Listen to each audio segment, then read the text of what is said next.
What is the deal, beautiful people? My name is Ramon. Welcome back to the channel. Today we are talking about product photography.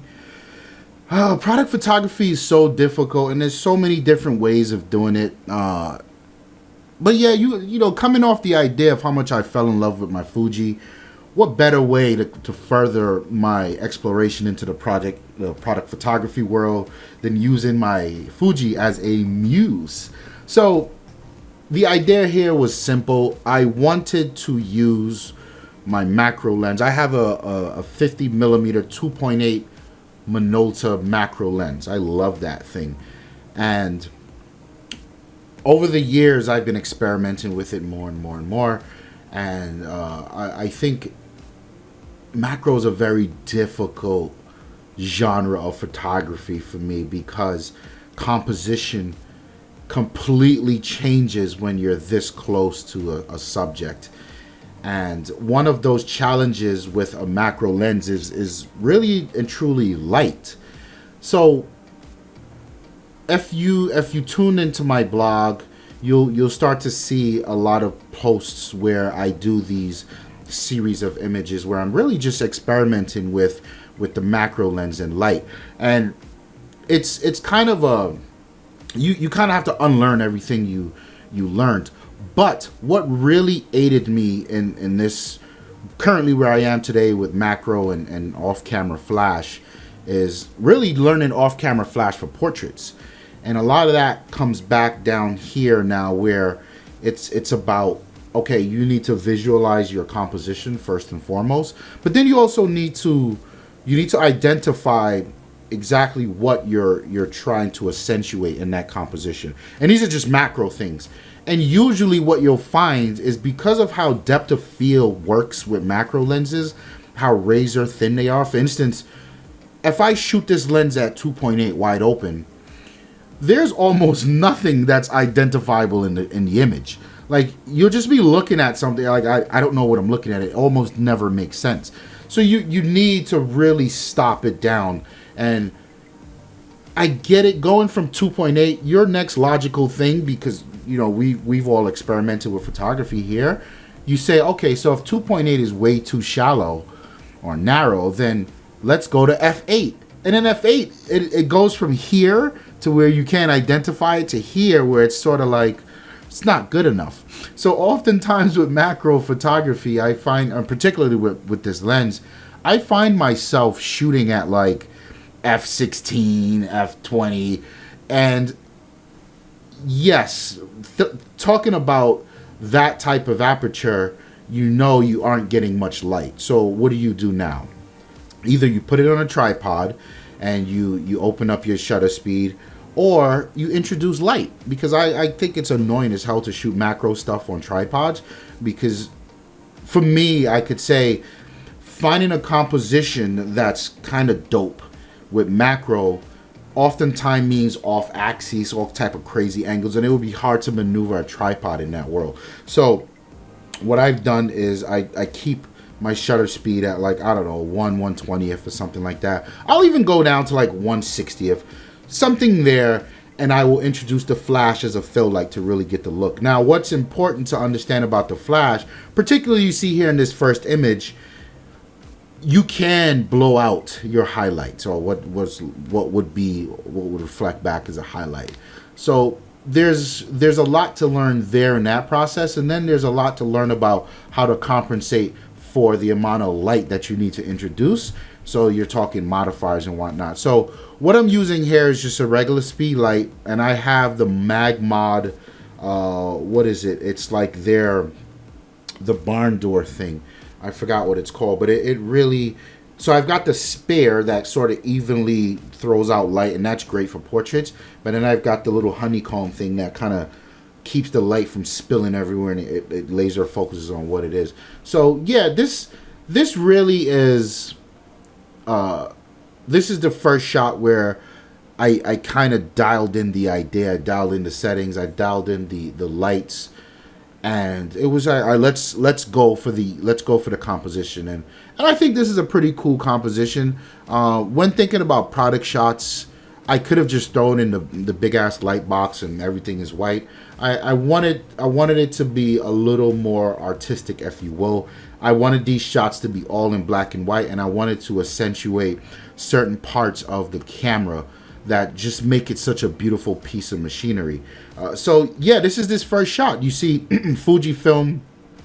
Fujifilm is the word Fujifilm is definitely in focus, and off to the right you see X-T2, which is the model of the camera, right? Maybe less important, but more important is you can tell this is a Fujifilm camera. And then for those who are really into, well, what kind of Fujifilm camera? Oh, it's an X-T2. And that's why I chose to really come back out and capture that little detail.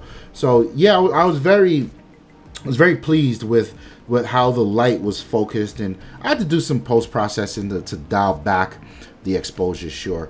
And then here's another variation of that shot.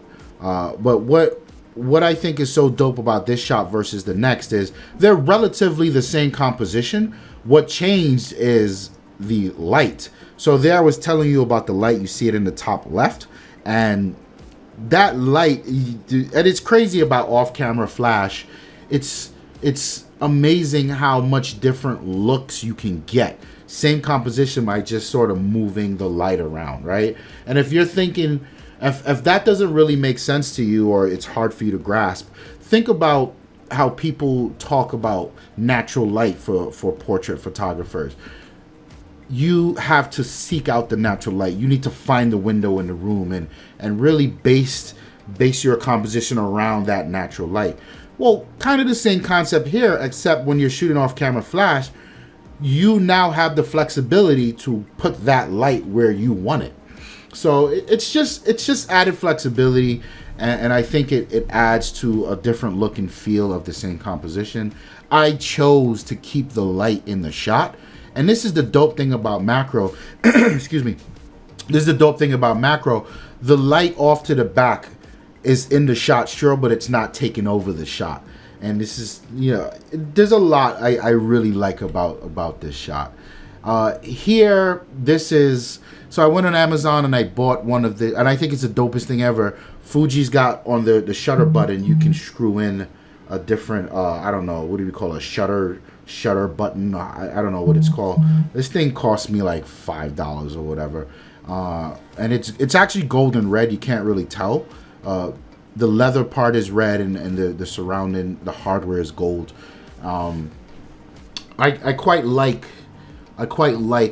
how the black and white tones even it out. But here, this is something that I really and truly love about the Fuji. You see these dials, right? Off to the right, that's the exposure compensation dial, which I never use, and I need to do some research around that, because I've been running into scenarios where in post I find myself doing a lot of work, and I was like, wow, the compensation dial would have actually helped me here. But whatever. Here's the compensation dial. Then there's the shutter button in the middle, and then off to the left, that is that's the shutter speed dial. And you see the ridges in the dial. It's just a beautiful, like the texture everywhere. I really love it. And this is what I was talking about with when it comes to composition with macro stuff. This composition, as simple as it seems, was super difficult for me to dial in. There were so many different variations of this very same shot, and a lot of these compositions, they didn't feel right to me. They didn't feel special. And this was, I'd say, the one that I liked the most, obviously, because I chose to put it up in the series, well, in the photo essay. But this scene taught me a lot about composition in the macro world, because I would shift a few millimeters to the right, to the left, forward, backwards. I would tilt the camera up, I'd come a little lower. If I were to show you those compositions, I don't know, maybe some things are more appealing to others. You would probably go, wow, it's crazy how they're completely different. And as to which one is the best of the bunch, we will all have a different opinion. This is the one I like the most, but super interesting how up close everything becomes a different world. And then here again, This was a reverse angle shooting the camera. I love to see the texture on the shutter speed dial here. And then you see off to the bottom right and then off to the top left. Same thing, that's our shutter button. And then there's our exposure compensation dial.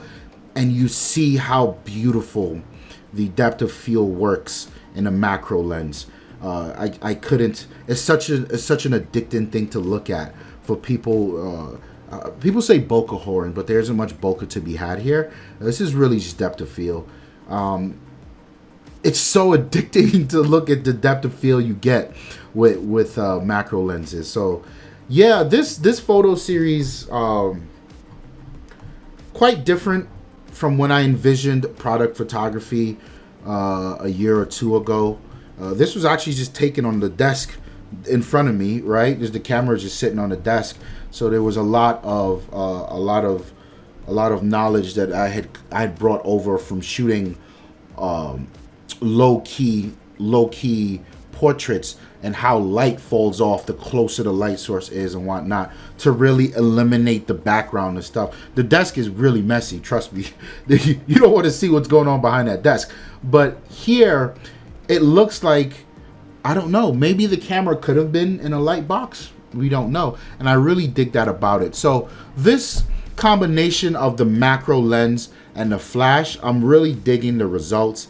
And I'm going to look for another subject to continue to refine my my learning quest on macro composition, and then adding off-camera flash and where the flash goes, positioning the flash to add or accentuate specific parts of the images. So yeah, let me know what you guys think. If any of you out there are macro gurus, I would love to get some feedback. I would love to get some suggestions on how to make these images better. And yes, thank you for checking out the video. Hit like if you like it, hit the dislike if you didn't like it. And if you feel like sticking around, hit that subscription button. My name is Ramon, and I'm out of here. Peace.